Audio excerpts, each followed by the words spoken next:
অপেক্ষার পালা শেষ। এই মুহূর্তে মঞ্চে আহ্বান করছি আসিফ আদনান ভাইকে।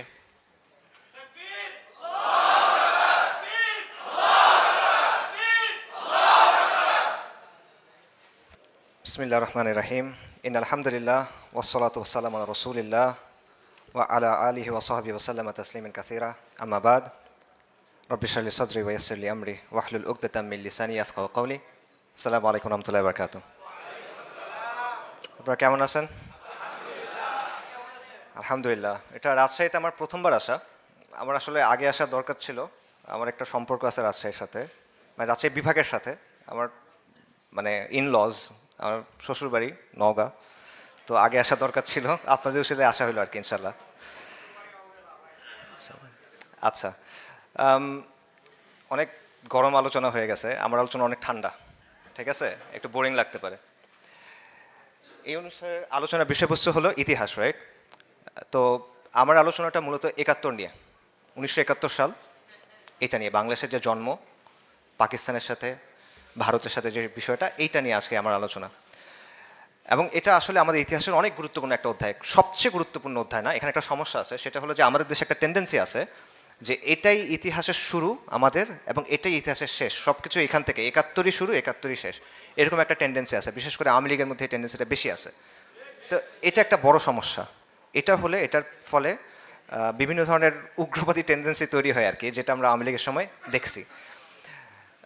এবং ইভেন বাংলাদেশি জাতীয়তাবাদ যেটাকে বলা হয়, সেটাও এই টেন্ডেন্সি থেকে মুক্ত না, কারণ ওটাও স্টার্টিং পয়েন্টটা ধরে ৭১ সালকে। ঠিক আছে, ৭১ সালকে ধরেই তো বাংলাদেশি জাতীয়তাবাদ আসবে কোত্থেকে, বাংলাদেশ হওয়ার পরে, তার আগে তো আসতেছে না।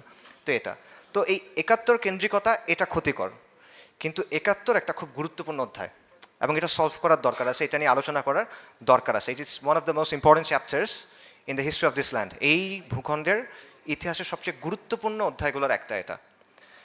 এবং এটা নিয়ে এই জন্য আমাদের ভালো রকমের পড়াশোনা, বোঝাপড়া, অ্যানালিসিস, অবস্থান থাকা দরকার।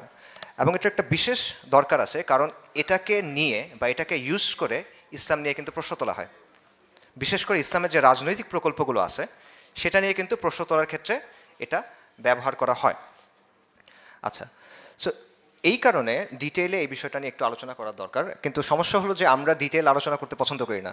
আমরা চাই এক লাইনের সামারি, যে ও খারাপ ছিল, ও ভালো ছিল, বা এইটা বা ওইটা, এই টাইপের এক লাইনের সামারি আমরা চাই। বাট এখানে আসলে বিভিন্ন ধরনের জটিলতা আছে, একটা জট আছে।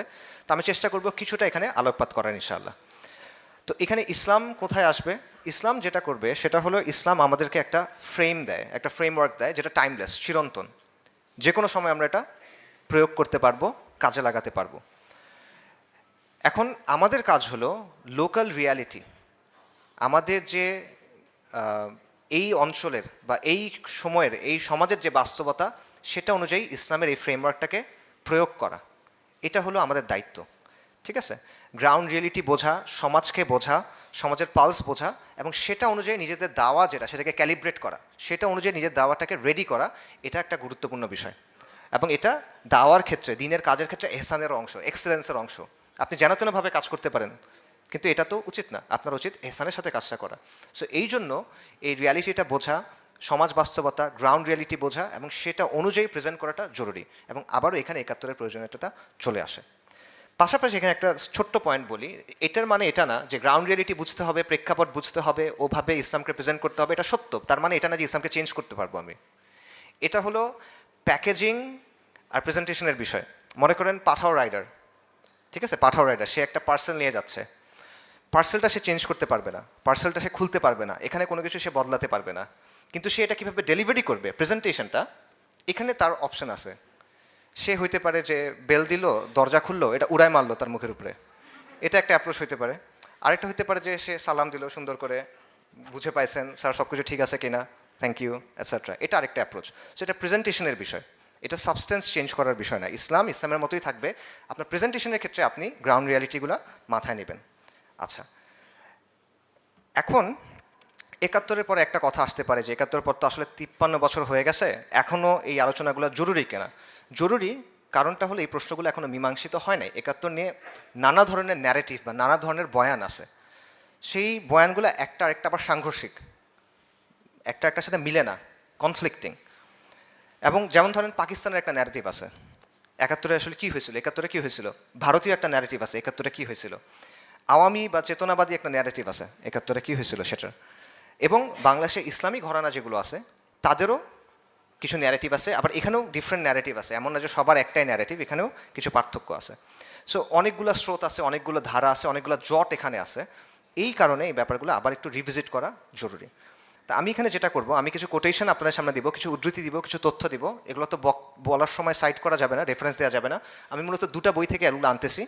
একটা হলো তাজ হাসমি সাহেবের একটা বই আছে 50 ইয়ার্স অফ বাংলাদেশ, আরেকটা হলো মাহমুদুর রহমান সাহেব, আমার দেশের সম্পাদক সাংবাদিক ডক্টর মাহমুদুর রহমান, ওনার একটা বই আছে the political history of Muslim Bengal. ওইগুলো দুটোই একাডেমিক বই, সেখানে তারা প্রাইমারি সোর্স সাইট করছেন, আমি সেখান থেকে উদ্ধৃতিগুলো নিচ্ছি, আলাদা করে আর সাইটেশন করতেছি না এখন, কারণ বক্তব্যের সময় আসলে এটা করার সুযোগ নাই।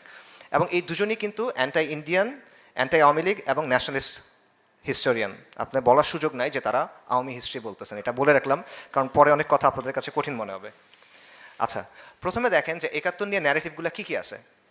একটা হলো পাকিস্তানের একটা ন্যারেটিভ আছে যে 71 হলো শেখ মুজিব হলো একটা গাদ্দার, বিশ্বাসঘাতক, সে ভারতের সহায়তায় পাকিস্তানকে ভাগ করে দিছে।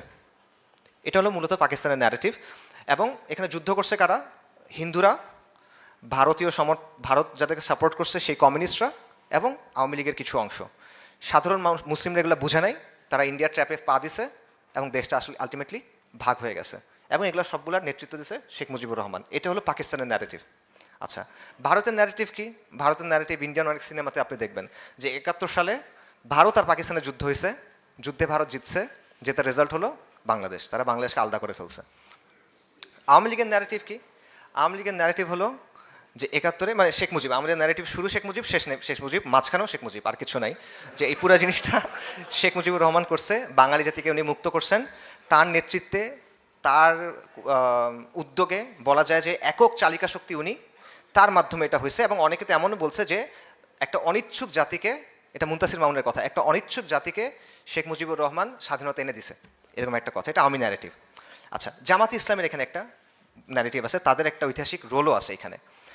দল হিসেবে জামাত ইসলামী 71-এর যেই লড়াইটা বা যুদ্ধটা বা সিভিল ওয়ার যেটাই বলেন, এখানে তারা পাকিস্তানের আর্মির বা পাকিস্তানের শাসক গোষ্ঠীর পক্ষে ছিল, এবং তাদের 3টা রিজন ছিল মূলত, আমি যেটা বুঝি। একটা হলো যে তারা পাকিস্তানের অখণ্ডতা বজায় রাখতে চাচ্ছিল, যে পাকিস্তান ভেঙে যাক, এটা আমরা চাই না, এটা 1 নাম্বার পয়েন্ট। দুটা ছিল, তাদের অ্যাসেসমেন্ট ছিল যে বাংলাদেশ যদি আলাদা হয়ে যায় তাহলে এটা বেসিক্যালি ভারতের একটা ভেসেল স্টেট হয়ে যাবে, করজ রাজ্য হয়ে যাবে, এটা একটা তাদের অ্যাসেসমেন্ট ছিল। তৃতীয় একটা অ্যাসেসমেন্ট ছিল যে আলটিমেটলি যারা এই জাতীয়তাবাদী আন্দোলনটা করতেছে এরা বেশিরভাগই কমিউনিস্ট, এরা বেশিরভাগই উগ্র ন্যাশনালিস্ট বা বাঙালি জাতীয়তাবাদী যারা। সো এরা আলটিমেটলি ভারতের সাথে এদের একটা আতাত আছে, ঠিক আছে? সো এই কারণে তারা এটার পক্ষে ছিল না। সো এটা হলো জামাতে ইসলামের অবস্থান। এবং 71-এ আমরা জানি যে তারা পাক বাহিনীর বা পাকিস্তানি যে ফৌজ, সেটার অনেক ক্ষেত্রে সহযোগী হিসেবেও কাজ করছে। রাজাকার বাহিনী আমরা জানি এটার মধ্যে অনেক ছিল, এখানে খালি মানে ধরেন নিজামে ইসলামের, মুসলিম লীগের বিভিন্ন দলের লোকজন ছিল, সাধারণ লোকজনও ছিল, বাট আল বদর বা আল শামস যেগুলো ছিল এগুলো স্পেসিফিক্যালি জামাত ইসলামের তখনকার যে স্টুডেন্ট উইং ছিল, পাকিস্তানি ছাত্র সংঘ, বর্তমানে যেটা ইসলামী ছাত্র শিবির, পরবর্তীতে যেটা হয়েছে ছাত্র শিবির পরে হয়েছে, ওই সময়ের স্টুডেন্ট উইং, তারা এক্সক্লুসিভলি আল বদর এবং আল শামসে ছিল। সো এটা হলো তাদের অবস্থান। অন্যান্য ইসলামী দল বা ইসলামী ঘরানার অবস্থানগুলো কী ছিল?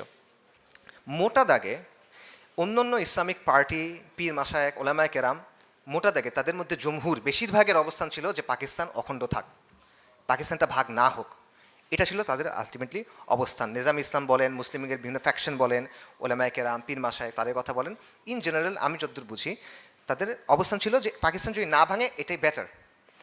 এবং এটা হওয়াই আসলে লজিক্যাল। কেন লজিক্যাল? কারণ দেখেন, পাকিস্তান গঠন হয়েছিল অনেক কষ্টের পরে, অনেক কুরবানির পরে, অনেক আত্মত্যাগের পরে, এবং পাকিস্তান গঠন হয়েছিল খুব ভালো একটা উদ্দেশ্য নিয়ে, লা ইলাহা ইল্লাল্লাহর নামে পাকিস্তান গঠন হয়েছিল, ঠিক আছে? এটা একদম স্লোগানই ছিল পাকিস্তানের, এবং এটার জন্য অনেক আন্দোলন মুসলিমদের করতে হয়েছিল। তো এত কষ্ট করে যে দেশটা পাওয়া গেছে, মাত্র 24 বছরের মধ্যে সেটা ভেঙে যাচ্ছে এবং আপনি পড়ে যাচ্ছেন ইন্ডিয়ার একদম পেটের ভিতরে, এই জিনিসটা লজিক্যালি অনেকের কাছে মনে হইতেই পারে যে এটা তো আসলে আমরা চাই না, এবং ইন্ডিয়ার আগ্রাসনের সামনে তো আমরা একদম এক্সপোজ হয়ে যাচ্ছি তখন। এই অবস্থানটা থাকে যে ইন্ডিয়ার করজরাজ্য আপনি হয়ে যাব। সো এই অবস্থানটাও ছিল, এবং এই কারণে ওলামায়ে কেরাম বা ইসলামী ঘরানার ইন জেনারেল আমি যদি বলি অবস্থানটা ছিল যে তারা আমভাবে পাকিস্তান টিকে থাকুক এই অবস্থানটার পক্ষেই ছিলেন। আচ্ছা, এখানে দুটা ইন্টারেস্টিং পয়েন্টও আছে, সেটা হলো যে এখন বা আগেও আমরা হয়তো বা দেখছি যে অনেকেই যেটা করেন যে সেকুলার শাসক যারা আছেন, সেকুলার সিস্টেমে যারা শাসন করেন, তাদের উপর সেরই শাসকের হুকুম দেন, উলুল আমর বলেন। সেকুলার শাসক কিন্তু উলুল আমর, এরকম কথা বলা হয়। এবং আপনি যদি এটা হিসাব করেন, এই ধরনের চিন্তাভাবনা যারা করেন, তাদের এক ধারার কথা অনুযায়ী মুক্তিবাহিনী খারেজি হওয়ার কথা, কারণ তারা উলুল আমরের বিরুদ্ধে যুদ্ধ করতেছে। এবং আরেক ধরনের অবস্থান অনুযায়ী মুক্তিবাহিনী বাগি হওয়ার কথা, বাগাওয়াত করছে, বিদ্রোহী করছে। সো এটাও হওয়ার কথা। এবং এটা কিন্তু জাস্ট আমি কথার কথা বলতেছি না, পাকিস্তান আর্মি কিন্তু বা পাকিস্তান গভর্নমেন্ট কিন্তু তখন পাকিস্তানে হ্যাঁ ওইদিকে আর কি, ওই সাইডে পশ্চিম পাকিস্তানে তখন তারা কিন্তু বলছিল এটা জিহাদ, তারা বলছিল এটা জিহাদ ফি সাবিলিল্লাহ। এবং অনেক ওলামায়ে কেরাম, বিখ্যাত ওলামায়ে কেরাম, নাম বললে আপনারা অনেকে চিনবেন, এরকম ছিলেন যে তাদের একটা তামান্না ছিল যে আমি ওখানে গিয়ে জিহাদ করব। কোথায়? বাংলাদেশে এসে জিহাদ করবে তারা 71 সালে। কেন? কারণ হলো যে ভারতের এজেন্ট আছে, ভারত সমর্থিত লোকজন আছে, এদের বিরুদ্ধে জিহাদ করতে হবে, বাগিদের বিরুদ্ধে জিহাদ করতে হবে, যারা বিদ্রোহ করছে এর বিরুদ্ধে জিহাদ করতে হবে, এরকম চিন্তাও অনেকের মধ্যে ছিল ওই সময়। তো এই চিন্তাধারা অনুযায়ী মুক্তিযোদ্ধারা ইদার খারেজি অথবা তারা বাগি, এবং এদের নেতা হলো শেখ মুজিবুর রহমান, খারেজিদের নেতা অথবা বাগিদের নেতা। তো সমস্যা হয়েছে যে যুদ্ধ শেষ হওয়ার পর খারিজিদের নেতা বা বাগিদের নেতা শাসক হয়ে গেছে। তো শেখ মুজিবুর রহমান এখন হয়ে গেছে বঙ্গবন্ধু রহমতুল্লাহ আলাইহি। তো এটা থেকেও কিছু ইন্টারেস্টিং প্রশ্ন তোলা যায়, সেটা হলো যে মুক্তিযোদ্ধারা কি আসলে খারেজি নাকি বাগি? মানে ব্যাপারটা কি এরকম যে মরলে খারেজি বাঁচলে আমির, ঠিক আছে, মানে মরলে বাগি বাঁচলে গাজী, এরকম নাকি ব্যাপারটা? তো যাই হোক, এরকম অনেকগুলা দিক আসলে আছে। সো আমরা একটা সিম্পল জায়গা থেকে শুরু করি, সেটা হলো যে অ্যাজ এ জেনারেল রুল, একটা মূলনীতি হিসেবে আমরা বলতে পারি, ইন জেনারেল আমরা এটাই প্রেফার করব যে মুসলিমরা একসাথে থাকবে, বিভক্ত হবে না, এটাই প্রেফারেবল। বিশেষ করে পাকিস্তান রাষ্ট্র যখন এতটা ত্যাগ তিতিক্ষার ফসল ছিল। তো এটাই যদি অবস্থান হয়, তাহলে পাকিস্তানটা আলটিমেটলি আলাদা যে হইল, দুটা যে ভাগ হইলো, এটা কি আসলে ভালো একটা কাজ হয়েছে কিনা, এরকম একটা কোয়েশ্চেন থাকতে পারে। এবং এটা আসলে ভালো যদি হয়, এটা কার উদ্যোগে আসলে হয়েছে? দেখেন, পাকিস্তান যখন তৈরি হয়েছে তখন এই অঞ্চলের মুসলিমরা খুব এনথুজিয়াস্টিকলি, খুব উৎসাহ ভরে, খুব আগ্রহ ভরে কিন্তু পাকিস্তানের অংশ হয়েছে সবার আগে। ইনফ্যাক্ট তারা বলছে যে হ্যাঁ, আমরা পাকিস্তানের অংশ হইতে চাই, এটা তারা বলছে। 1965 সালে যখন ভারত পাকিস্তান যুদ্ধ হয়েছে, এই অঞ্চলের মানুষ ব্যাপকভাবে এটা সমর্থন করছে, ব্যাপক দেশপ্রেম তাদের মধ্যে ছিল। পাকিস্তান আর্মির অংশ হিসেবে এখানকার মানুষ সেনাবাহিনীতে যুদ্ধ করছে, মারা গেছেন তারা। তাহলে যেটার জন্য তারা এত কিছু করলো, এত আগ্রহ ভরে যে দেশটা হইলো, 65 সালের কথা, এটা 6 বছরের মধ্যে কেন এটা আলাদা হয়ে গেল? এবং এটা কি কোনো আদর্শিক লড়াই তাহলে ছিল কিনা? এটা কি বাঙালি জাতীয়তাবাদের জন্য অথবা মুজিববাদের জন্য বা এরকম কোনো কারণে কি আসলে এটা আলাদা হয়ে গেল কিনা, নাকি পুরো জিনিসটা আসলে একটা ভারতের চক্রান্ত ছিল? তো শেখ মুজিবুর রহমান একটা এজেন্ট ছিল, সে মন্ত্রতন্ত্র করে সবাইকে এই করে করছে, ব্যাপারটা কি আসলে এরকম কিনা? তো এই ব্যাপারগুলা আমরা খুব সিম্পলভাবে চিন্তা করার চেষ্টা করি, বাট আমি মনে করি আসলে এত সিম্পলভাবে ব্যাপারগুলো আসলে ব্যাখ্যা করা যায় না। প্রথমত দেখেন যে আপনারা সবাই বই পড়ছেন, হিস্ট্রি পড়ছি, আমরা বইয়ের হিস্ট্রিটা পড়ছি, যেটা অবভিয়াসলি বায়াস একটা হিস্ট্রি, বাট এটা আমরা মোটামুটি সবাই জানি। সেটা হলো যে এখানকার মানুষের মধ্যে কিছু গ্রিভেন্সেস ছিল, মানে তাদের মধ্যে বঞ্চিত হওয়ার একটা অনুভূতি ছিল পূর্ব পাকিস্তানে। এখন এই অনুভূতিটা কি আসলে জাস্টিফাইড ছিল কিনা? এটা জাস্টিফাইড ছিল, বাস্তবতা ছিল যে এখানে কিছু বৈষম্য ছিল, অর্থনৈতিক, অবকাঠামোগত, সাংস্কৃতিক, রাজনৈতিক, নানা ধরনের বৈষম্য এখানে ছিল। যেহেতু আপনারা সবাই এগুলো পড়ে আসছেন, সেজন্য আমি এগুলো ডিটেল আলোচনায় যাব না, আমি সিম্পলি দুই একটা বলে যাই। ফর এক্সাম্পল, পাকিস্তান যখন গঠন হলো, এরপরেই কিন্তু 1949 সালে একটা দুর্ভিক্ষ হয় এইখানে, এবং দুর্ভিক্ষের সময় যেটা হয়, চালের দাম প্রায় 5 গুণ বেড়ে যায়, এবং গভর্নমেন্ট এখানে খুব একটা গুরুত্ব তখন দেয় নাই এই বিষয়টা সলভ করার দিকে। এটা কিন্তু তখনই মানুষের মধ্যে একটা বঞ্চনার অনুভূতি তৈরি করে। পাশাপাশি আপনারা জানেন যে সেলস ট্যাক্স সংক্রান্ত একটা ব্যাপার ছিল, যে এখানকার যে রাজস্ব হইতো ওটা তারা ওদের নিয়ন্ত্রণে নিয়ে নিছে, প্রদেশের নিয়ন্ত্রণে না রেখে কেন্দ্রের নিয়ন্ত্রণে নিয়ে নিছে, এরকম ব্যাপার ছিল। জিডিপির ক্ষেত্রে যে আইয়ুব খানের অধীনে 60 থেকে 70-এর মধ্যে 10 বছরে জিডিপি বাড়ছে 6.7%, পুরো পাকিস্তানের, কিন্তু এখানের বাড়ছে 3.6%। সো এই ধরনের অনেক ডেটা আসলে আছে যে আসলে এখানে একটা বৈষম্য ছিল। এখন অন্য একটা ব্যাপারও ছিল যে যখন ব্রিটিশরা চলে গেছে, চলে যাওয়ার আগেই কিন্তু ওই অংশটা রিলেটিভলি বেশি উন্নত ছিল। ওই জায়গাটাতে শিক্ষিত মুসলিম যারা, একটু সম্ভ্রান্ত মুসলিম যারা, তারা ওই দিকে থাকতো। আবার এইদিকে যারা হিন্দুরা ছিল, এরা সবাই কিন্তু ভারতে চলে গেছে। তাদের যে ক্যাপিটাল ছিল, পুঁজি ছিল, ব্যবসা বাণিজ্য ছিল, সম্পদ ছিল, ওগুলো কিন্তু এখান থেকে বের হয়ে গেছে। সো অবকাঠামোগত কিছু ইস্যু আসলে ছিল। ব্যাপারটা এমন না যে পুরো জিনিসটাই একদম বৈষম্য, সবই কিছু এরকম না, এখানে কিছু হিস্টোরিক রিজনও আসলে ছিল। এরপর রাজনৈতিক বৈষম্যের ব্যাপার আছে, যেমন 65-এর ওয়ারের সময়, যুদ্ধের সময়, একটু আগেই বললাম, এই অংশটা পুরোপুরি ওপেন ছিল, খালি ছিল, ইন্ডিয়া চাইলেই দখল করে নিতে পারতো। ইন্ডিয়া করে নাই, কিন্তু এখানে যারা রাজনীতি সচেতন মানুষ তাদের মধ্যে একটা অনুভূতি হয়েছে যে আমাদের ব্যাপারে তো আসলে কেয়ার করতেছে না, আমাদেরকে একদম অরক্ষিত রেখে দেওয়া হলো, এরকম একটা অনুভূতি তাদের মধ্যে কাজ করছে। ভোলা সাইক্লোন 1970 সালের প্রায় 3 থেকে 5 লাখ মানুষ মারা গেছে, এবং পাকিস্তান গভর্নমেন্ট এটাকে খুবই উদাসীনতার সাথে ডিল করছিল। এটা পরবর্তীতে আইয়ুব খান পরবর্তী যে ইয়াহিয়া খান সম্মত, সে পরবর্তীতে স্বীকারও করছিল। এবং মাওলানা ভাসানী তখন একটা বলছিল যে এখানে ব্যাপক অদক্ষতা হয়েছে, এবং সে বলছিল যে পদত্যাগ করতে হবে, এরকম দাবিও তখন তোলা হয়েছিল। এবং পরবর্তী নির্বাচনের যে রেজাল্টটা হয়েছিল ওটার পেছনে একটা বড় ভূমিকা ছিল। ভোলা সাইক্লোনের যে ইফেক্টটা ছিল, এটা 70-এর নির্বাচনে আওয়ামী লীগের যে ল্যান্ডস্লাইড বিজয়, ভূমিধস বিজয়, এটার পেছনে একটা বড় ভূমিকা রাখছিল। আরেকটা বড় ইস্যু হলো ভাষা আন্দোলন। এটা অনেক বড় একটা ইম্পর্ট্যান্ট ইস্যু। যে আমরা জানি যে 48 সালে যখন পাকিস্তান গঠিত হইল, তারপর জিন্নাহ সাহেব এসে বলল যে পাকিস্তানের রাষ্ট্রভাষা হবে উর্দু, এবং শুধুমাত্র উর্দু হবে। এবং এই জিনিসটা বাঙালি যারা ইন্টেলিজেন্সিয়া ছিল, ইন্টেলেকচুয়ালস ছিল, ছাত্ররা ছিল, বুদ্ধিজীবীরা ছিল, পলিটিশিয়ানরা ছিল, তারা ইতিবাচকভাবে নেয় নাই। এখন এখানে একটা বিষয় ক্লিয়ার করার দরকার আছে, সেটা হলো যে আওয়ামী প্রোপাগান্ডার কারণে আমাদের মধ্যে একটা ধারণা আছে যে আমরা বলি যে ওরা আমার মুখের ভাষা কায়দা নিতে চায়, যে মানে আপনাকে মানে বাংলায় কথা বলতে দিবেই না। ব্যাপারটা এরকম ছিল না। ব্যাপারটা ছিল যে পাকিস্তানের রাষ্ট্রীয় ভাষা, রাষ্ট্রভাষা, লিঙ্গুয়া ফ্রাঙ্কা, এটা হবে উর্দু। প্রদেশগুলো নিজেদের মতো যে কোনো ভাষা ইউজ করতে পারবে। সো ব্যাপারটা এমন না যে মুখের ভাষা কেড়ে নিতে চায় বা এরকম কিছু না, কিন্তু এখানে আত্মসম্মান, আত্মমর্যাদা বা নিজের স্টেক, আমার একটা দাবি আছে, এটা মানা হচ্ছে না, এরকম কিছু ব্যাপার ছিল। যেমন ধরেন এই যে তর্কটা, উর্দু নিয়ে তর্কটা, এটা কিন্তু পাকিস্তান হওয়ার আগে থেকে শুরু হয়েছে। পাকিস্তান তৈরি হওয়ার আগে উত্তরপ্রদেশের একজন রাজনীতিবিদ ছিলেন চৌধুরী খালিকুজ্জামান। উনি বলছিলেন পাকিস্তান গঠন হওয়ার আগেই যে এই দেশটার ভাষা হওয়া উচিত উর্দু। এটা উনি কেন বললেন? কারণ তার কিছুদিন আগে ভারতের ক্ষেত্রে বলা হচ্ছিল যে ভারতের ভাষা হবে হিন্দি, তো তখন উনি বললেন যে এটার ভাষা হতে হবে উর্দু। এর মাস দুয়েক পরে আলিগড় ইউনিভার্সিটি যিনি vice principal doctor Ziauddin Ahmed, উনিও বললেন যে হ্যাঁ, এটা উর্দু হইতে হবে। তো তখনই কিন্তু পূর্ব পাকিস্তানের প্রতিবাদ হয়েছিল যে না, আমরা উর্দু এটা মানি না, আমরা চাই বাংলা হোক। তাদের যুক্তিটা কি? তাদের যুক্তিটা হলো যে পূর্ব পাকিস্তানের জনসংখ্যার মধ্যে, পুরা পাকিস্তানের জনসংখ্যার মধ্যে বাঙালিরা মেজরিটি, ঠিক আছে? যত জনসংখ্যার মধ্যে বাংলাদেশের মেজরিটি, এবং পাকিস্তান 5টা প্রদেশ আছে, মানে 5টা প্রদেশের 5টা ভাষা আছে, বাংলা, পাঞ্জাবি, সিন্ধি, বালুচ, পশতু। তো এটার মধ্যে মেজরিটি বাঙালি। উর্দু এদের কারোরই ভাষা না। উর্দু হলো মূলত উত্তরপ্রদেশ, লখনৌ, এই জায়গার একটা ভাষা, এবং দিল্লি সালতানাত এবং মুঘল আমলের সময় এটা প্রশাসনিক ভাষা হিসেবে ইউজ হতো, এবং এই বেল্টের লোকজন খুব পোয়েটিক, সুন্দর উর্দু বলে। তো এইটাকে আপনি সে কেন বসাবেন? এটা ছিল তাদের যুক্তি। আপনি আমার একটা নেন, এবং জিন্নাহ সাহেব উনি নিজে কিন্তু উর্দু বলতে পারতেন না তেমন একটা। ওনার ভাষা, উনি ইংরেজি ভালো বলতেন, অনেক ইংরেজি মানে মূলত বলতেন, আর গুজরাটি উনি বলতেন, ওনার ভাষা গুজরাটি ছিল। উর্দু উনি খুব যে বলতে পারতেন ব্যাপারটা এমন না। তো এইখানে তাদের একটা আপত্তি ছিল যে কেন আপনারা এটা করবেন, আমাদেরটা কেন করবেন না, যেখানে আমরা মেজরিটি। এবং ভাষা নিয়ে এই তর্কটা, এটা কিন্তু শুধুমাত্র কমিউনিস্টদের বা বাঙালি জাতীয়তাবাদীদের ইস্যু, ব্যাপারটা এমন না। আপনি দেখবেন যে অনেক ওয়েল মিনিং মানুষ, তাদের মধ্যেও এটা নিয়ে একটা আপত্তি ছিল। যেমন ডক্টর মোহাম্মদ শহীদুল্লাহ। ডক্টর মোহাম্মদ শহীদুল্লাহ তৎকালীন দৈনিক আজাদিতে একটা আর্টিকেল লিখছেন। ওখানে উনি বলছেন যে পাকিস্তানের রাষ্ট্রভাষা হচ্ছে ইংরেজি, কারণ অলরেডি আমরা ইংরেজি ব্যবহার করতেছি, অলরেডি প্রশাসনিক কাজে ইংরেজি ব্যবহার হয় ব্রিটিশ রাজের সময় থেকে, আপনারা এটাকে রেখে দেন। যদি আপনি বলেন যে ইংরেজি বিদেশি ভাষাটা রাখবো না, তাহলে বাংলাকে করেন, কারণ বাংলা মেজরিটির ভাষা। যদি আপনি বলেন শুধু বাংলা রাখবো না, ঠিক আছে, তাহলে তার সাথে উর্দুকে রাখেন। এটা হলো ডক্টর মোহাম্মদ শহীদুল্লাহর অবস্থান। উনি কিন্তু কমিউনিস্ট বা এরকম কোনো কিছু না, ইন্ডিয়ার এজেন্ট বা এই টাইপের কিছু না। এরপরে উনি আরেকটা আর্টিকেল লিখছিলেন, সেখানে বললেন যে আলটিমেটলি পাকিস্তানের রাষ্ট্রভাষা হওয়া উচিত আরবি।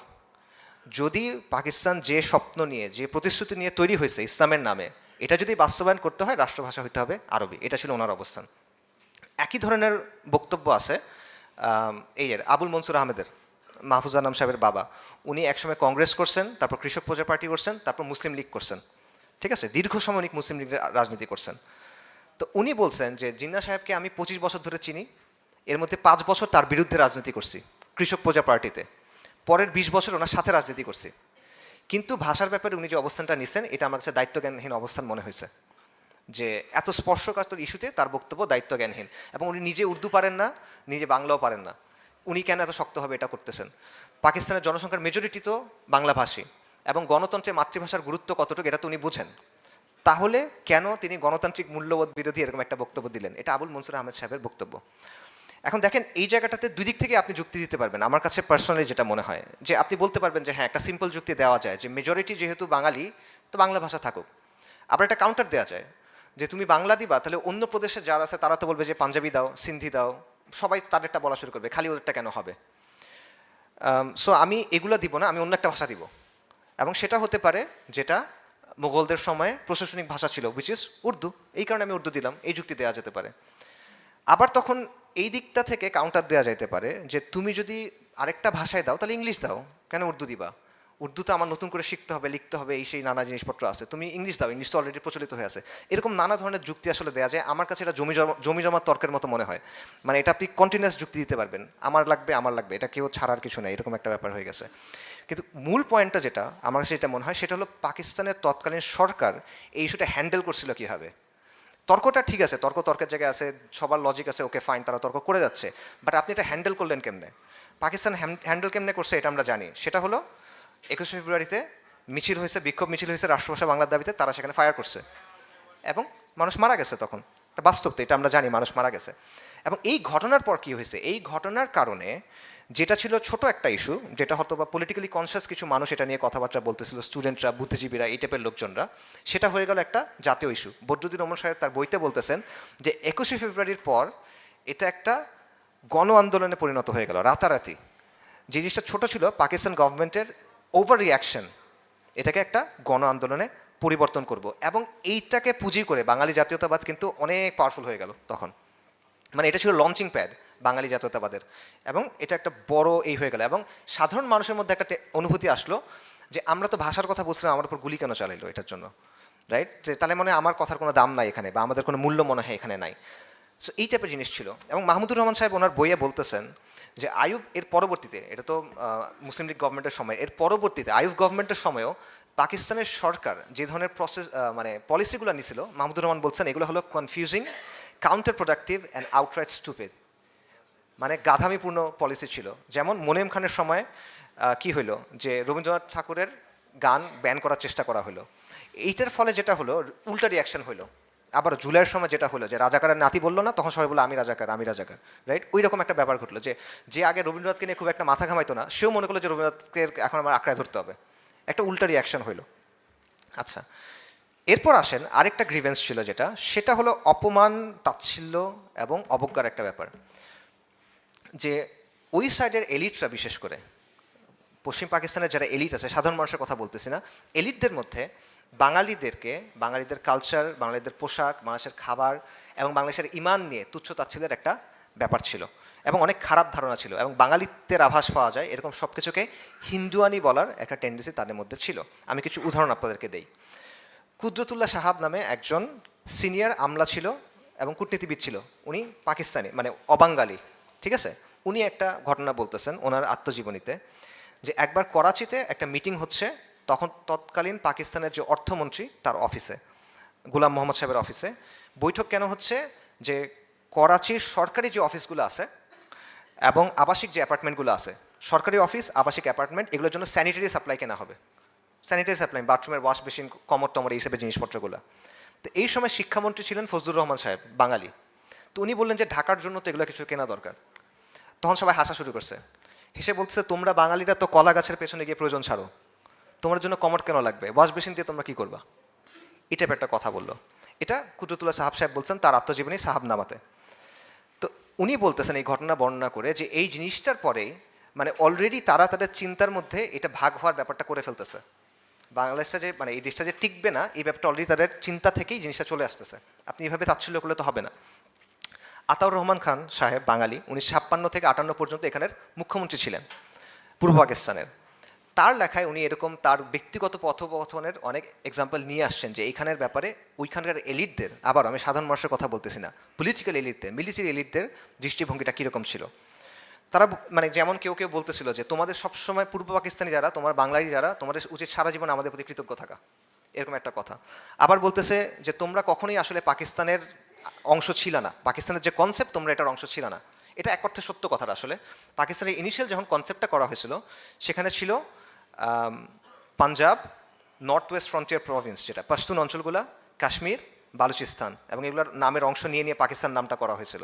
তো এখানে বাংলা আলটিমেটলি ইনিশিয়ালি ছিল না, বাংলা থাকার কথা ছিল না। সো এইটা বলছিল। এবং অ্যান্থনি ম্যাসকারেনহাসের কথা আপনারা জানেন, লেগেসি অফ ব্লাডের যে রাইটার, তার একটা বইয়ে, এই বইতে না অন্য একটা বইয়ে একটা ঘটনা আছে যে বাঙালি মুসলিমদের ইমান নিয়ে এবং মানে তাদের ইমানি অবস্থা, তারা যে তাদের যে মুসলমানিত্ব, এটা নিয়ে প্রশ্ন তোলার একটা ব্যাপার সেখানে ছিল এবং কন্টিনিউয়াসলি এটা হইতো। এবং এইখানকার একজন পূর্ব পাকিস্তানের গভর্নর ছিল পাঞ্জাবি, ফিরোজ মালিক ফিরোজ খান নুন। সে বলতেছে যে বাঙালিরা তো অর্ধেক মুসলমান, সে বলছে বাঙালিরা তো অর্ধেক মুসলমান, এবং বলছে যে এরা তো আসলে ঠিক মতো করে নাই, সুন্নতে খতনা যেটা ঠিক মতো এটা করে নাই এরা, এবং এরা তো এই যে মুরগি যে হালাল করতে হয় জবাই করে, এটাও তো এরা পারে না ঠিক মতো। এবং এইটার পরে মাওলানা ভাসানী তার এক এইতে বলতেছেন, বক্তব্যে বলতেছেন, ভাষণে, যে আমাদের মুসলমানিত্ব আমরা কি এখন লুঙ্গি তুলে তোমাদের প্রমাণ করে দেখাবো, রেগে বলতেছে আর কি। তো একবার আপনি তাকে বলতেছেন খতনা ছাড়া মুসলিম, একবার বলতেছেন অর্ধেক হিন্দু। এই ব্যাপারটা আসলে মানে এটা হয় না আসলে। আপনি যদি একসাথে থাকতে চান, এভাবে তুচ্ছ তাচ্ছিল্য অবজ্ঞা করলে এটা আসলে হয় না। আমি যদি আপনার সাথে থাকবো, আমি আপনার সাথে কন্টেস্টে এরকম বললে আপনি আমার সাথে থাকবেন কিনা, আসলে জাস্ট হয় না। পাশাপাশি দেখেন ৭১-এর নির্বাচনের ব্যাপারটা দেখেন। ৭১-এর নির্বাচনে আওয়ামী লীগ ল্যান্ডস্লাইড জিতছে কোনো প্রশ্ন ছাড়া, তাই না? বিপুল ব্যবধানে বিজয় যেটাকে বলা হয়। কিন্তু পাকিস্তানের এলিট যারা ছিল, মিলিটারি এলিট এবং পলিটিক্যাল এলিট, তারা এটা মানতেই পারতেছে না যে একটা বাঙালি পাকিস্তানের প্রধানমন্ত্রী হবে, এবং তারা আলটিমেটলি ক্ষমতা কিন্তু হস্তান্তর করে নাই, যেই কারণেই ২৫শে মার্চ, যেই কারণেই ১৬ ডিসেম্বর। ঠিক আছে না? সো এই জায়গাতে ওই জিনিসটা যে এটা আসলে সম্ভব নয় একটা বাঙালিকে আমরা দিব। তো আপনি দেখেন যে একে তো আপনার অর্থনৈতিক শোষণ হচ্ছে, দুয়ে তো আপনার রাজনৈতিক বৈষম্যের ব্যাপারটা আছে, তৃতীয়ত আপনার এই অবজ্ঞা এবং তাচ্ছিল্য আছে। এগুলো নিয়ে আপনি আসলে কীভাবে থাকবেন? আমি পার্সোনালি মনে করি যে এই বিষয়টা একটা বড় কারণ, এটা টিকে থাকতে না পারার, এটা একটা বড় কারণ। এবং আমি বলবো যে আজকেও পাকিস্তানে এই ব্যাপারটা ঘটতেছে, দুইটা জায়গায় ঘটতেছে। একটা হলো বালুচিস্তান, একটা হলো ওয়াজিরিস্তান বা খাইবার পাখতুনখোয়া যেটা। বালুচিস্তানে তারাও এখানে বৈষম্যের শিকার, তারাও অবজ্ঞার শিকার। তারা আলাদা হইতে চায়, তারা আলাদা হইতে চায় আমাদের মতো, ৭১-এর মতো জাতীয়তাবাদ এবং কিছুটা সমাজতন্ত্রের মিক্স এটা দিয়ে। ঠিক আছে? বালুচ লিবারেশন ফ্রন্ট আপনারা দেখবেন নানা ধরনের কাজকর্ম করে, এদের আদর্শ এটা।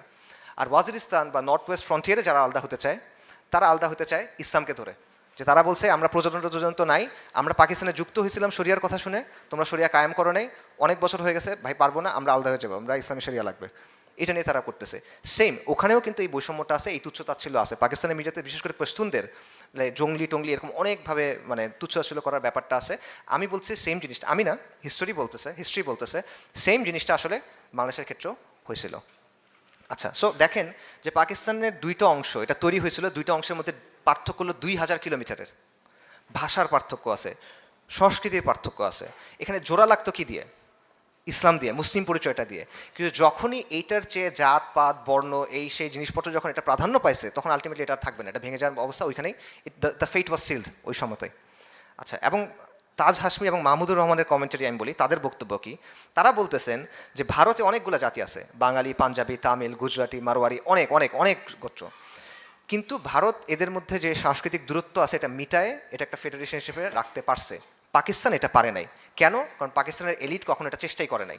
তারা তাদের এই যে মানে অহংবোধ, এটা থেকে আসলে বের হইতে পারে নাই, এখনও বের হইতে পারে নাই, যে কারণে এটা একটা প্রয়োজনও তারা ফিল করে না, তখনও ফিল করে নাই, এখনও ফিল করতেছে না। এবং দুঃখজনক ঘটনা হলো যে ভারতের হিন্দুদের মধ্যে তাদের ধর্মে মানে ইলাহ অনেক, তাদের জাতপাতও অনেক, তাই না? তাদের তো কাস্ট কেস সিস্টেম আছে।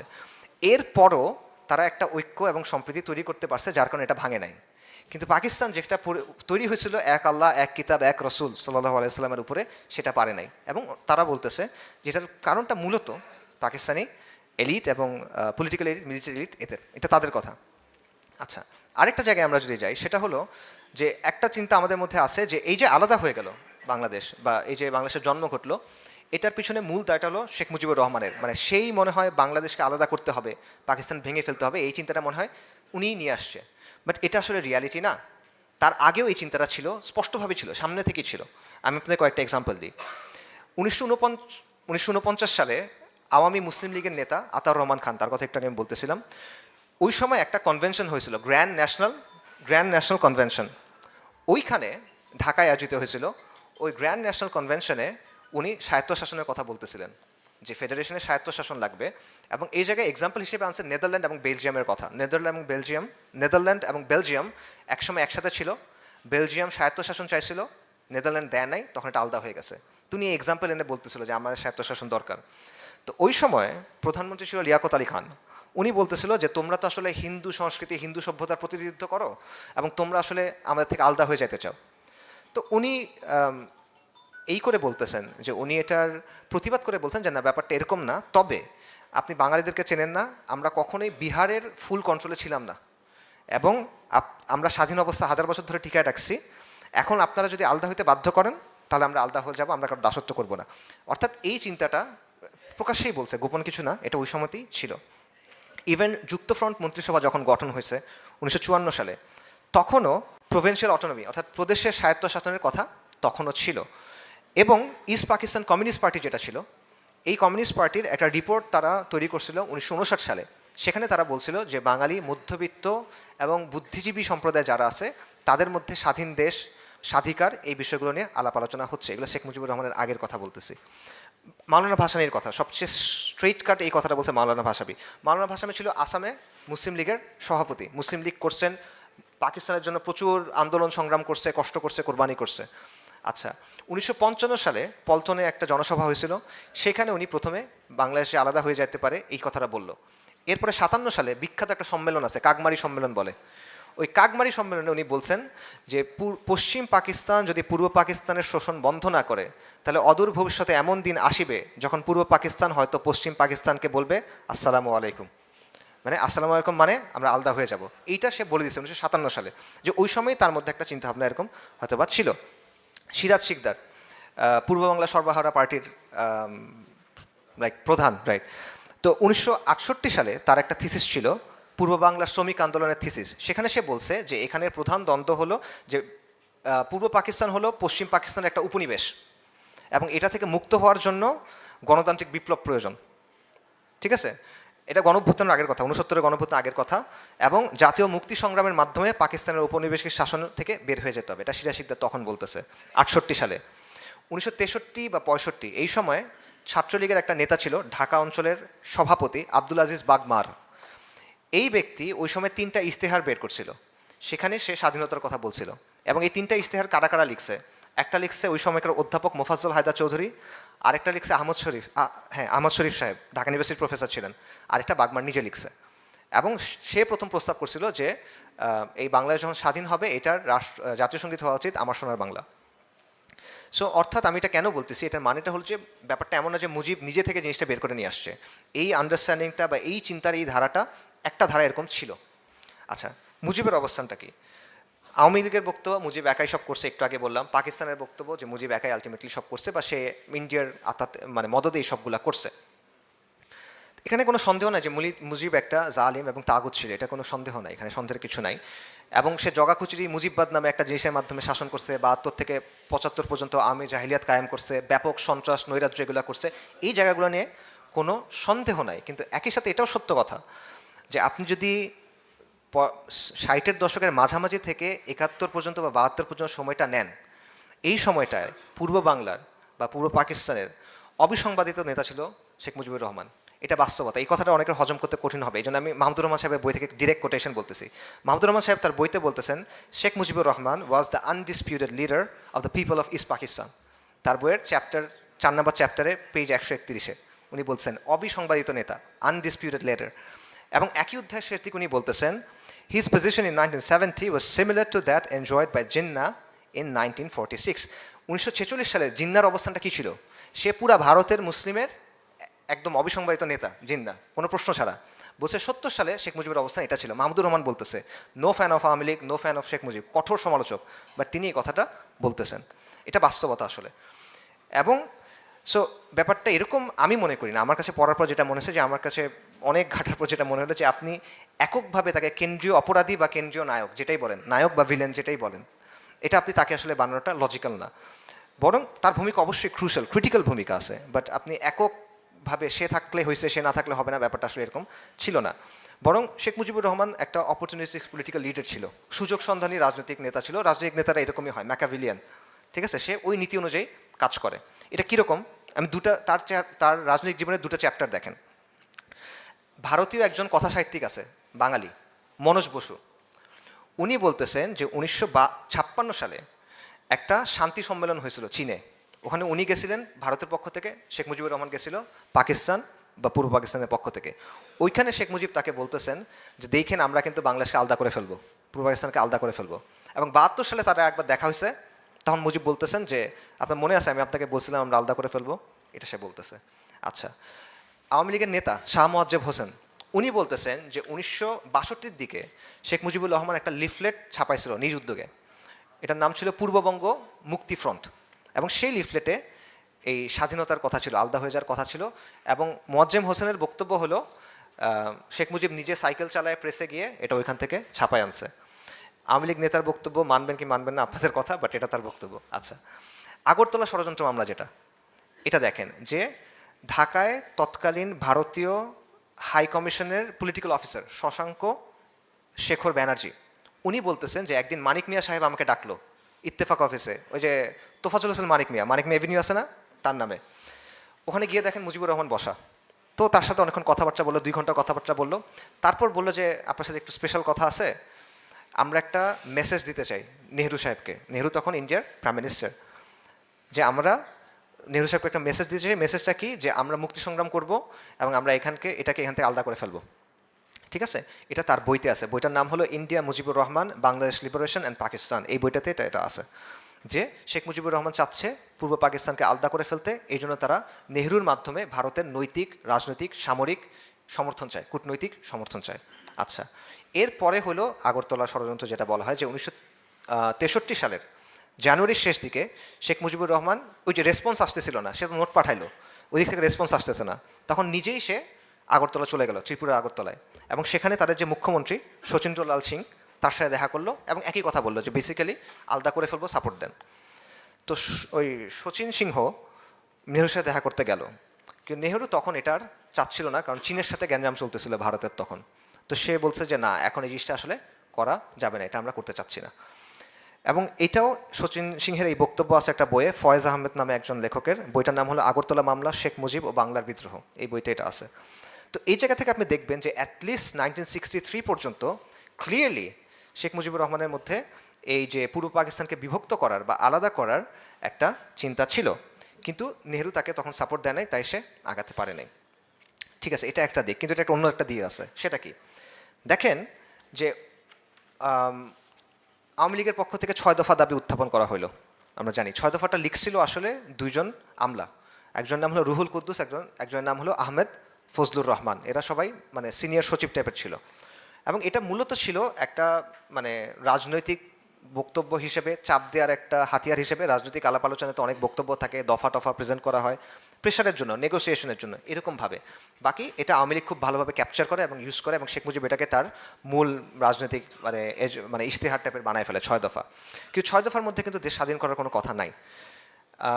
এবং 69-এর এর কিছুদিন পরে যেটা হলো, শেখ মুজিবুর রহমানকে জেলে নিয়ে গেল আগরতলা ষড়যন্ত্র মামলার জন্য, যেটা আসলে এই ষড়যন্ত্র ছিল, বাস্তবিক ছিল। আওয়ামী লীগের একজন সংসদের দ্বারা স্বীকারও করছিল এই হাসিনার সময় যে আগরতলা ষড়যন্ত্র সত্যি ছিল, আসলেই ছিল, ষড়যন্ত্র করছি আমরা, গর্ব করে বলছিল। তো ওইটার জন্য তাকে তখন জেলে নিয়ে যাওয়া হয়। 69-এ গণভ্যুত্থান হইলো, তখন তাকে মুক্তি দেওয়া হলো। এরপরে কিন্তু আপনি তার কাছ থেকে স্বাধীনতার কোনো কথা পাবেন না, একেবারে পাবেন না। 72 পর্যন্ত তার মুখে স্বাধীনতার কোনো কথাই নাই।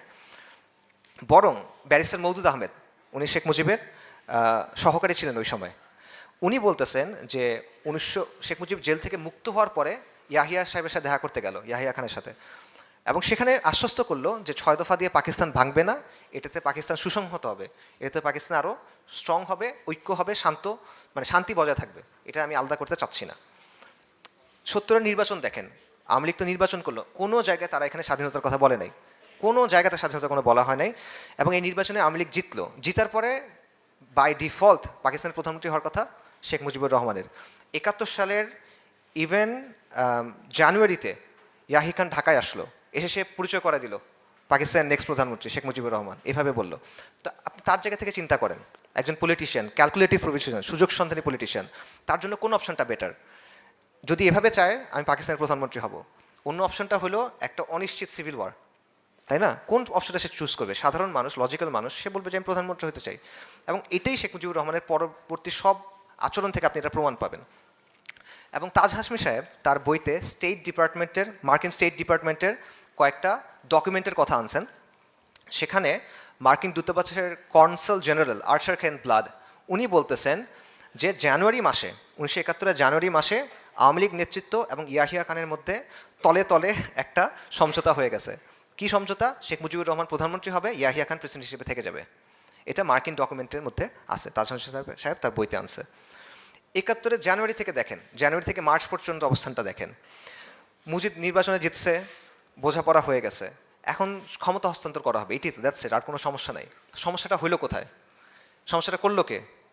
সমস্যাটা করলো ভুট্টো সাহেব এবং পাকিস্তানি আর্মি বেসিক্যালি, যে তারা একজন বাঙালির কাছে পাওয়ারটা হস্তান্তর করতে চায় না, যে এটা সম্ভব না, এটা কল্পনা করতে পারছে, এটা মানতে পারছে না যে একটা বাঙালি, ওই যে যারা কলা বাগানের পেছনে গিয়ে প্রয়োজন সারে, যারা মুরগি হালাল করতে পারে না, যারা অর্ধেক খতনা করা বা খতনা না করা, যারা অর্ধেক হিন্দু, তাদেরকে আমরা কীভাবে পাকিস্তানের করি? এটা তো সম্ভব না।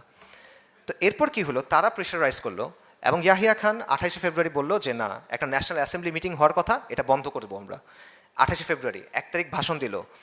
এরপরে ছাত্ররা হিউজ প্রেশার দেওয়া শুরু করলো, মানে ঢাকার ছাত্র নেতারা, ছাত্র আন্দোলন শেখ মুজিবুর রহমানকেও ব্যাপক প্রেশার দিচ্ছে যে আপনি স্বাধীনতার ঘোষণা দেন। মানে তখন কিন্তু আপনি যদি হিস্ট্রি বই পড়েন, অলরেডি পতাকা উঠাই ফেলছে, কাগজের বন্দুক টন্দুক নিয়ে মার্চ করতেছে, মেয়েরা ছেলেরা মার্চ করতেছে, গান টান বাজাইতেছে, একদম বীর বাঙালি অস্ত্র ধরো বাংলাদেশ স্বাধীন করে, এগুলো কিন্তু তখন স্লোগান চলতেছে। এবং মুজিবুর রহমানকে প্রেশার দিচ্ছে আপনি স্বাধীনতার ঘোষণা দেন। মুজিবুর রহমান স্বাধীনতার ঘোষণা দিচ্ছে না, সে 4টা শর্ত দিছে যে মার্শাল ল উঠায় নেন, সেনাবাহিনী ব্যারাকে ফিরে যাক, ক্ষমতা হস্তান্তর করেন, আর যেই ক্ষতি হয়েছে ক্ষতিগুলার তদন্ত করেন, এরকম কথা। এটা কিন্তু বলে নাই। 7ই মার্চের ভাষণ, এখানে ইউনিল্যাটারাল ডিক্লারেশন অফ ইন্ডিপেন্ডেন্স নাই, স্বাধীনতার কোনো ঘোষণা নাই এখানে। এই ভাষণ শেখ মুজিবুর রহমান শেষ করছে জয় বাংলা জয় পাকিস্তান বলে। এটার চাক্ষুষ অনেক অনেক অনেক সাক্ষী আছে। অলি আহাদ সাহেব আছেন, একে খন্দকার সাহেব আছেন, ডক্টর জাফরুল্লাহ চৌধুরী আছেন, সাংবাদিক নির্মল সেন আছেন, কবি শামসুর রহমান আছেন। এরা সবাই বলছে যে শেখ মুজিবুর রহমান সেখানে জয় পাকিস্তান বলে শেষ করছে। অথচ ওই দিন এটা শেখ হাসিনাও কনফার্ম করছে যে ওই দিন ছাত্রনেতারা, একদম গরম ছাত্রনেতা যারা, সিরাজুল আলম খানরা, তারা চিরকুটের মধ্যে লিখে দিছে যে আপনি স্বাধীনতার ঘোষণা দিবেন, এবং ওই চিরকুট শেখ মুজিবকে দিছে যে আপনি এটা কিন্তু বলতে হবে। উনি এটা বলে নাই, ঠিক আছে। এবং হাসিনা নিজেও বলে যে হ্যাঁ আমার বাবাকে চিরকুট দেওয়া হয়েছিল, সেটা উনি বলে নাই। আবার হাসিনা এটাও বলে যে আমার বাবা স্বাধীনতার ঘোষণা করছে। স্বজন হারানোর বেদনায় মাথাটা তার ঠিক নাই আর কি, ওই জন্য এসব বলে। আচ্ছা, সো আলটিমেটলি দেখেন যে এরকম অনেকগুলো প্রমাণ আছে, আরও অনেক প্রমাণ আছে। শেখ মুজিবুর রহমান এইখানকার আমেরিকান এমবাসির সাথে যোগাযোগ করছে যে আপনারা ইয়াহিয়াকে বলেন পাওয়ার হস্তান্তর করতে, আমার দলের র্যাডিক্যালরা আমাকে অনেক বেশি চাপ দিচ্ছে স্বাধীনতার ঘোষণা দিতে। এবং সবচেয়ে বড় যেটা প্রমাণ, 7ই মার্চ যদি স্বাধীনতার ঘোষণা হয়, 24শে মার্চ পর্যন্ত তারা করলোটা কি? মিটিং করছে, প্রথমে ইয়াহিয়া খানের সাথে, তারপর ভুট্টো সাহেবের সাথে, মানে 3 জন মিলে। এবং মিটিংয়ের পরে শেখ মুজিব বের হয়ে এসে বলতেছে যে হ্যাঁ হ্যাঁ অগ্রগতি হচ্ছে, আমাদের আলোচনায় অগ্রগতি হচ্ছে। স্বাধীনতা ঘোষণা হয়ে গেলে কিসের অগ্রগতি? এখন মিটিংটাও আবার কিসের? রাইট, তো হয় না, এটা ডাজন্ট কম্পিউট। তো এরপর কি হলো? এরপর হলো 25শে মার্চের ক্র্যাকডাউন। 25শে মার্চের রাত্রে ক্র্যাকডাউন হলো, শত শত মানুষ মারা গেল। নাপাক আর্মি, যাদের কাজ হলো মুসলিম মারা, তাদের একমাত্র ক্রেডিট এখন পর্যন্ত এটাই। বাংলায়, বালুচিস্তানে, ওয়াজিরিস্তানে, এই জায়গাগুলোতে মুসলিম মারাটা তাদের আসলে মানে একমাত্র ক্রেডেন্সিয়াল আর কি। অনেক মানুষ মারা গেল। আপনারা ডেড রেকনিং পড়েন, শর্মিলা বসুর বই, আবারও এটা আওয়ামী ন্যারেটিভ না, সেখানেও কিন্তু সংখ্যা দেওয়া আছে যে খালি 25শে মার্চে বলা হচ্ছে, পাকিস্তানিদের কনভারসেশন, আর্মির কনভারসেশন নিয়ে আসছে যে অ্যাটলিস্ট এই এর ভিতরে ঢাকা ইউনিভার্সিটি এবং পুরান ঢাকা এই অঞ্চলে অ্যাটলিস্ট 300 মানুষ মারা গেছে, ঠিক আছে। এখন মানুষের সংখ্যাটা 300 মানুষ কম নাকি বেশি, আপনি এটা আসলে কী বলবেন? তো এই জিনিসপত্র হলো। এরপরেও তাজউদ্দিন সাহেব শেখ মুজিবের কাছে গেছে টেপ রেকর্ডার নিয়ে, আপনি স্বাধীনতার ঘোষণা দেন, আমরা এটা প্রচার করব, আপনি আমাদের সাথে আসেন, আমরা আপনাকে সেফ হাউসে নিয়ে যাব। শেখ মুজিব কী বললো? বললো 27 তারিখ হরতাল ডাকছি, বাসায় গিয়ে আরাম করে ঘুমাও, ব্যাপক হরতাল হবে 27 তারিখ। স্বাধীনতার ঘোষণা কোথায়? আচ্ছা, এবং তাজউদ্দিন সাহেব বলতেছেন যে 72 সালের 10 জানুয়ারি যখন শেখ মুজিবুর রহমান দেশে ফেরত আসছে, তখন তাজউদ্দিনকে বলতেছে, তাজউদ্দিন তোমরা তো পাকিস্তান ভেঙেই ফেললা। এটা সে বলতেছে, তাকে বলতেছে তোমরা তো পাকিস্তান ভেঙেই ফেললা। এরকম অনেক এই আছে যে মেজর জেনারেল খাদেম হোসেন রাজা, উনি এইখানে পোস্টেড ছিল ঢাকাতে। তার কাছে মার্চে 2বার শেখ মুজিবুর রহমান যোগাযোগ করছে মানুষের মাধ্যমে যে আমাকে শেল্টার দাও, কারণ আমার দলের র্যাডিক্যালরা এটা বলতেছে ওইটা বলছে, তারা এগুলা করবে। 2বার সে করছে। এবং সবচেয়ে বড় যেটা এক্সাম্পল, যে মুজিব কিন্তু পাকিস্তানে তো তাকে নিয়ে গেছে বন্দি জেলে, সে ঘটনার প্রভাব কিছু জানে না। 71 সালের 20শে ডিসেম্বর জুলফিকার আলী ভুট্টো গেছে তার সাথে দেখা করতে। ভুট্টো গিয়ে বলতেছে এই ঘটনা ঘটছে, এটা তো আলাদা হয়ে গেছে, এখন আমি পাকিস্তানের প্রেসিডেন্ট এবং আমি চিফ মার্শাল ল অ্যাডমিনিস্ট্রেটর। তো এটা কি হলো? আমি মেজরিটির নেতা, আমি নির্বাচনে দেখছি, আমি এটা হব, তুমি আমাকে রেডিও স্টেশনে নিয়ে যাও, টিভি স্টেশনে নিয়ে যাও, আমি বলতেছি এটা আবার ঠিক হয়ে যাবে, এরকম কথাটা সে বলা শুরু করছে। আচ্ছা, সো আলটিমেটলি আপনি দেখেন যে মুজিবুর রহমান লাইফের 3টা ফেজ আছে আসলে, 4টা ফেজ আছে আসলে, আমরা 3টার কথা বলি। একটা হলো প্রথমে সে পাকিস্তানের জন্য আন্দোলন করছে মুসলিম লীগের হিসেবে, তারপরে সে আমরা দেখি যে 56 বা 63 বা এই সময় পর্যন্ত সে চাচ্ছে যে বিচ্ছিন্নবাদ মানে আলাদা করে ফেলবে ইন্ডিয়ার সাহায্য নিয়ে, লিফলেট বিলি করছে, আগরতলা ষড়যন্ত্র মামলা ইত্যাদি ইত্যাদি হয়েছে। কিন্তু যখন নেহেরু অসম্মতি জানাইছে, তারপর যেটা হয়েছে যে তার চিন্তা পাল্টাইছে এবং সে নিয়মতান্ত্রিক রাজনীতির দিকে গেছে, এবং আলটিমেটলি 69-এর পর থেকে আপনি দেখেন যে সে কিন্তু প্রধানমন্ত্রী হইতে চায় তখন, কারণ তার জন্য এটা তখন ক্লিয়ার একটা রাস্তা হয়ে গেছে, এবং সে আলটিমেটলি হয়েছেও, কিন্তু ফেয়ার অ্যান্ড স্কোয়ার নির্বাচনে জিতে সে হয়েছে, তার জন্য দরকার নাই এখন বিপ্লবী রাজনীতি করার, সেটা হয়েই যাচ্ছে। সো এইটা হলো আরেকটা বিষয়। এবং তার যে বৈশিষ্ট্য যে সে আসলে 2টা দিককে খুশি রাখার চেষ্টা করতো, একদিকে সে পাকিস্তানি এলিট যেটা আছে বা পাকিস্তানের জেনারেলরা যারা আছে তাদের সাথে দেখা করতো এবং তাদেরকে বলতো হ্যাঁ হ্যাঁ ঠিক আছে পাকিস্তানের পক্ষে আছে এই সেই হ্যান ত্যান, আমি দেশপ্রেমী। আবার তার দলের যারা র্যাডিক্যালস যারা, তাদেরকে বলতো যে হ্যাঁ হ্যাঁ তোমাদের সাথে আছি, তোমরা কাজ করো, আগে যাও আগে যাও আগে যাও। সবাই সাথে কথা বলতো, সবার পিঠে হাত বোলাতো, একজনের কথা শুনতো আরেকজনের দিকে তাকাইতো, সবাইকে বুঝ দিয়ে রাখার একটা ক্যাপাসিটি তার ছিল। বড় নেতা তাদের এগুলো থাকে আসলে, মানুষ যেটা তার কাছে শুনতে চাইতো সেটা সে মানুষকে শোনাতে পারতো, কিন্তু সে তার নিজের একটা অপরচুনিটি খুঁজতো যে আমি এখান থেকে কীভাবে আসলে ক্যাশ করতে পারবো।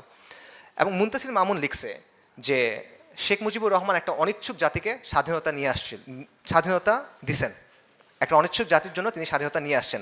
বাস্তবতা হলো যে ইতিহাস, প্রেক্ষাপট, তাকদির অনিচ্ছুক শেখ মুজিবকে একটা স্বাধীন দেশের প্রধান বানায় দিছে, এটা হলো বাস্তবতা। তো মূল কথা হলো মুজিব মেইন না, এখানে আসলে আরও অনেকগুলো প্লেয়ার ছিল, আমি সংক্ষেপে বলি, সময় বেশি নাই। একটা হলো সিরাজুল আলম খান বা নিউক্লিয়াস, এটা খুব ইম্পর্টেন্ট একটা রোল প্লে করে, এটা ছাড়া আপনি আসলে এই ব্যাপারটা বুঝতে পারবেন না।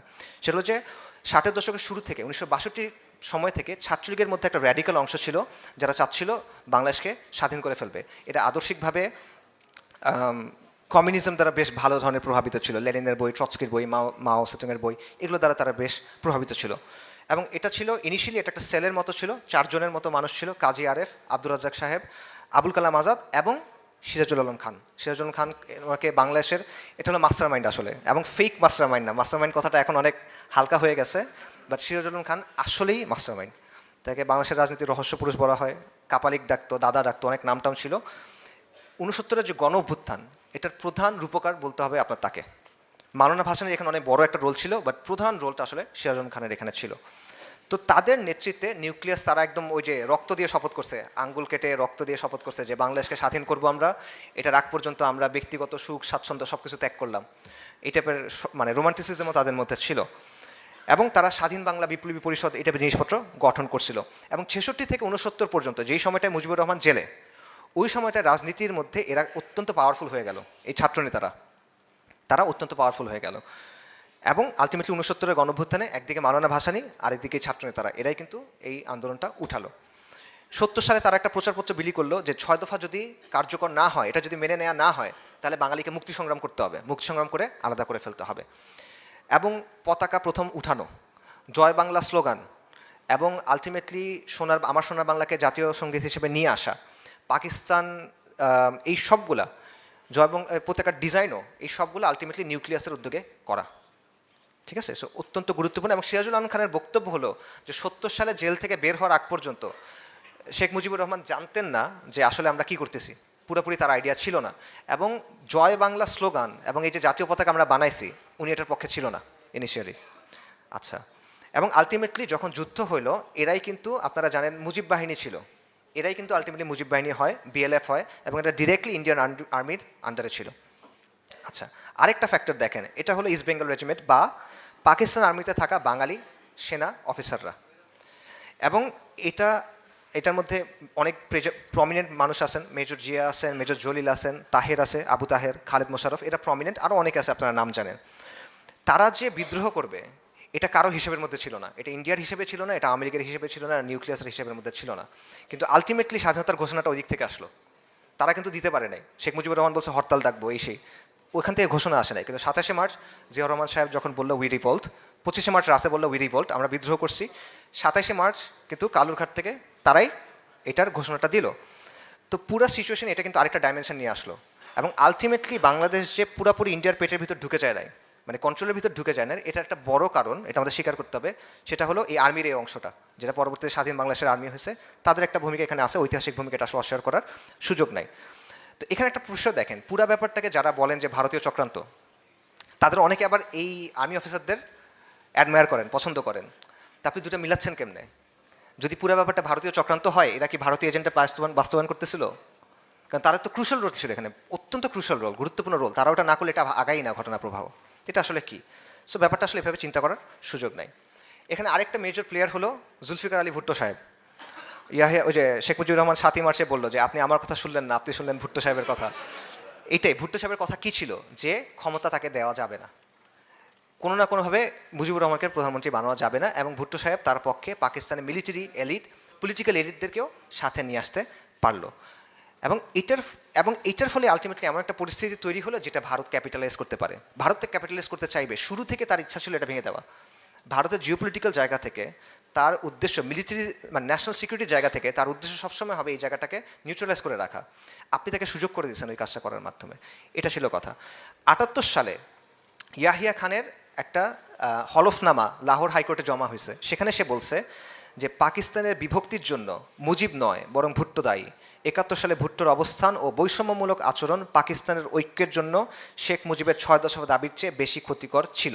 ভুট্টোর পদের লোভ এবং অনমনীয় অবস্থানের কারণে পুরো পাকিস্তানে বিদ্রোহ সংগঠিত হয়।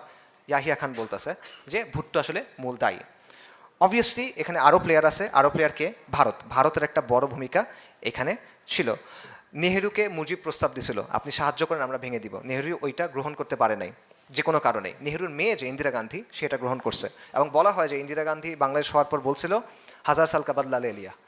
1000 সালের বদলা কি? যে উপমহাদেশে যে ইসলাম মুসলিমদের যে শাসন ছিল এটার বদলা নিছি। আমি জানি না সে আসলে বলছে কিনা, আমি ট্রেস করার চেষ্টা করছি, ডিরেক্ট প্রাইমারি কোনো সোর্স পাই নাই। বাট এই কথাটা আলটিমেটলি তাদের অবস্থানটাকে বাস্তবে আসলে তুলে ধরে, ইন্ডিয়ার অবস্থানটা এরকম ছিল।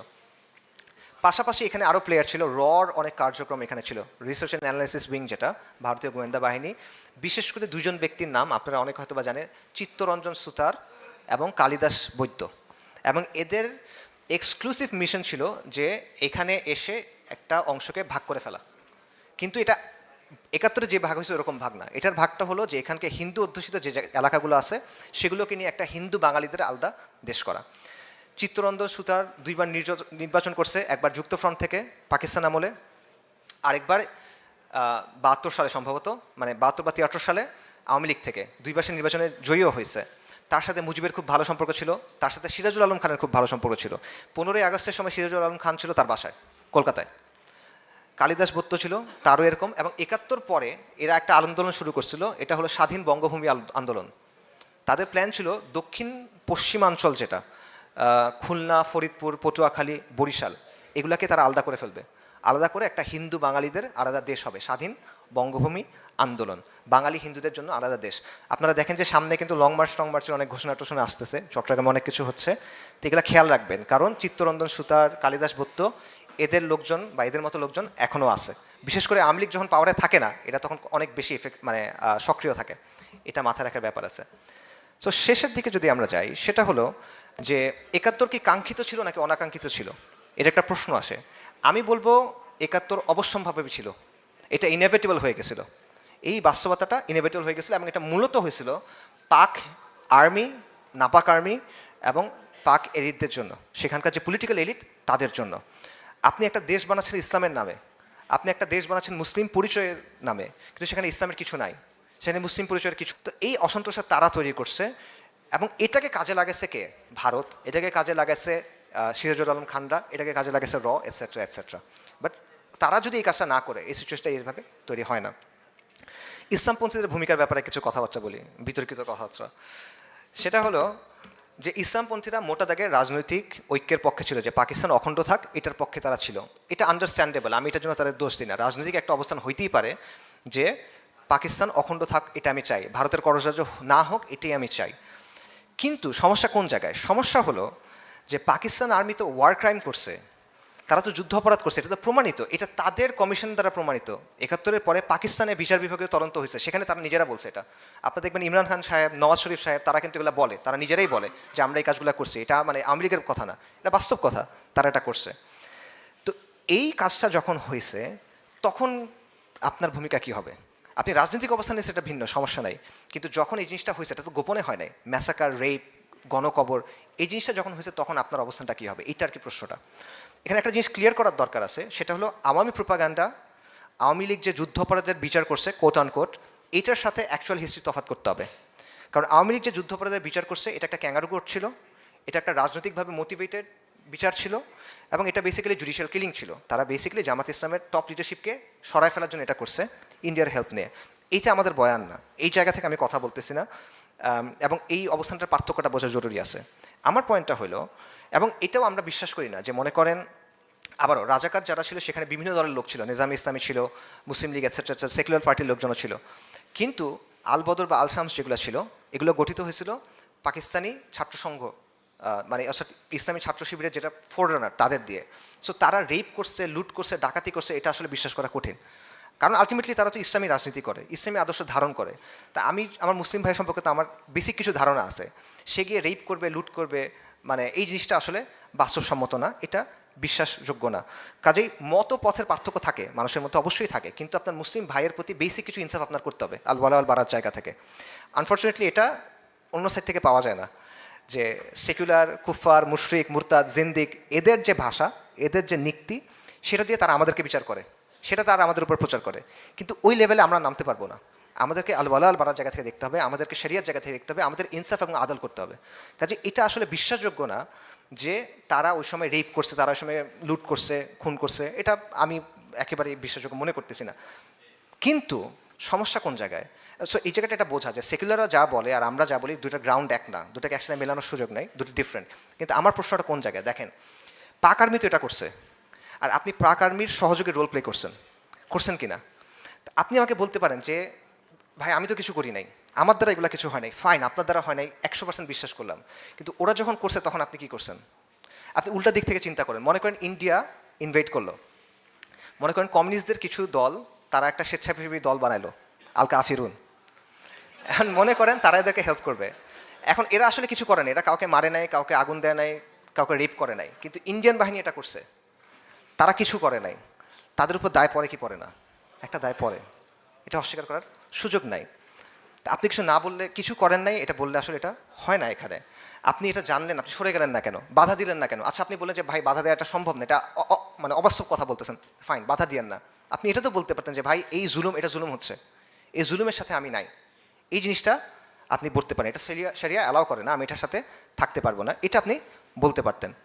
আচ্ছা, সো দেখেন 71-এর ব্যাপারে জামাত ইসলামের যে অবস্থান, এটাকে আমি কোনো বড় সমস্যা মনে করি না। এটা রাজনৈতিক একটা অবস্থান থাকতেই পারে যে আমি অখণ্ড পাকিস্তান চাই, এটা অ্যাকচুয়ালি লজিক্যাল, কারণ তাদের যুক্তিটা কি, যে মুসলিমরা এক থাকা দরকার, বিভক্ত হলে মুসলিমরা দুর্বল হবে, এটা কে, এটা সে দ্বিমত করে কে? কেউ দ্বিমত করে না, মুসলিমরা একসাথে থাকা দরকার, বিভক্ত হলে মুসলিমরা দুর্বল হবে। বাংলাদেশ আলাদা হলে ভারতের কররাজ্য হয়ে যাবে, বাস্তব তো, আমরা তো দেখছি এটা, আমি জাহিলিয়াতের সময়টা দেখছি, এটা তো বাস্তব, তাদের এই অ্যাসেসমেন্ট ভুল ছিল না।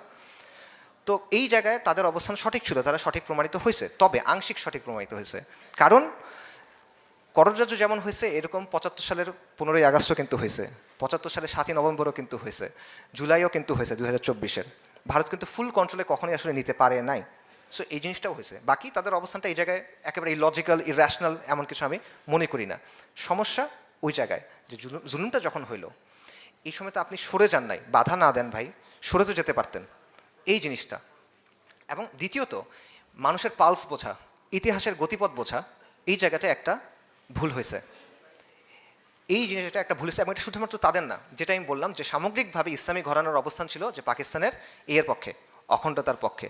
তারা ওই বিষয়টা বুঝতে ব্যর্থ হয়েছেন যে জনমত, জনগণের অবস্থান কোন জায়গায় চলে গেছে, বিশেষ করে 25শে মার্চের পর, বিশেষ করে 25শে মার্চের পর, এর আগ পর্যন্ত আপনি নাও যদি বুঝেন।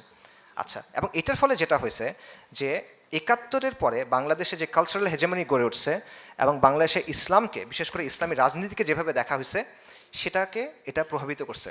71-এর ওই ভূমিকা এখানে ইসলামের যে দাওয়া বা আন্দোলন, এটাকে অত্যন্ত নেগেটিভভাবে প্রভাবিত করছে। এটা আপনি স্বীকার করেন বা না করেন, এটা বাস্তবতা, এটা অস্বীকার করেন, মানে এটা আসলে দিনের আলোর মতো একটা বিষয়, ঠিক আছে? আচ্ছা, তো কিছু ক্ল্যারিফিকেশন করি। 71 কোনো মতাদর্শিক যুদ্ধ ছিল না, এটা দ্বিজাতি তত্ত্বের একটা রিজেকশন না, এটা ইসলামের কোনো রিজেকশন না, এটা সেকুলার মুজিববাদের আদর্শে মানে উদ্বুদ্ধ হয়ে মানুষ যুদ্ধ করছে, ব্যাপারটা এটা না, এটা একটা ওয়ার অফ সেলফ প্রিজার্ভেশন। এটা একটা আত্মরক্ষার জন্য ওয়ার। তারা ক্র্যাকডাউন করছে, তারা এসে মারতেছে, আপনি বাধ্য হয়ে তখন এই করছেন। আপনার আগে থেকে একটা রাগ আছে, আপনার একটা জিদ আছে, আপনার সাথে বৈষম্য করতেছে, আপনাকে আধা হিন্দু বলতেছে, এই সেই বলতেছে, এগুলোর কারণে পাকিস্তান আর্মি ফুল অপশন ছিল এটা বন্ধ রাখার। তারা ক্র্যাকডাউন না করতো, তারা ক্ষমতা হস্তান্তর করতো, নানা অপশন তাদের হাতে ছিল, বা এর আগেও অপশন ছিল। যদি আপনি বলেন যে না পরবর্তীতে কি কিছু হইতোই, স্টিল তাদের আগে অপশন ছিল, 60s সময় অপশন ছিল, 50s সময় অপশন ছিল, তারা এগুলো চেষ্টা করে নাই। ওই যে মাহমুদুর রহমান সাহেব যেটা বলতেছেন, তাজ হাসমি যেটা বলতেছেন, যে তাদের ওই গুডউইলটাও ছিল না যে আমি এটা সলভ করার চেষ্টা করি। এই কারণে এটা আসলে আপনার বলার কোনো সুযোগ নাই যে সাধারণ মানুষ আদর্শিক কারণে পাকিস্তান থেকে আলাদা হয়ে গেছে। এটা তারা আত্মরক্ষার কারণে এটা হইতে হয়েছে, আর কোনো কিছু না, জুলুমের কারণে, আত্মরক্ষার কারণে। পাশাপাশি আরেকটা প্রশ্ন, যে পাকিস্তান যে ভেঙে গেল, এটা কি ইসলামের ব্যর্থতা কিনা? না, কখনো না, এটা ইসলামের কোনোদিনও ব্যর্থতা না, এটা মুসলিম পরিচয়ের ব্যর্থতা না, এটা হলো পাকিস্তানের ব্যর্থতা। পাকিস্তান নামক যে রাজনৈতিক প্রকল্পটা ছিল, এটা সেটার ব্যর্থতা। ইসলামকে বাদ দিয়ে, ইসলামের শিক্ষা বাদ দিয়ে, ইসলামের মূলনীতি বাদ দিয়ে, ইসলামের শরিয়া বাদ দিয়ে আপনি কি মুসলিম পরিচয় রাখবেন? পাকিস্তান এই কাজটা করার চেষ্টা করছে এবং তার ফলে এটা টিকে নাই। ইসলামের শিক্ষা কি?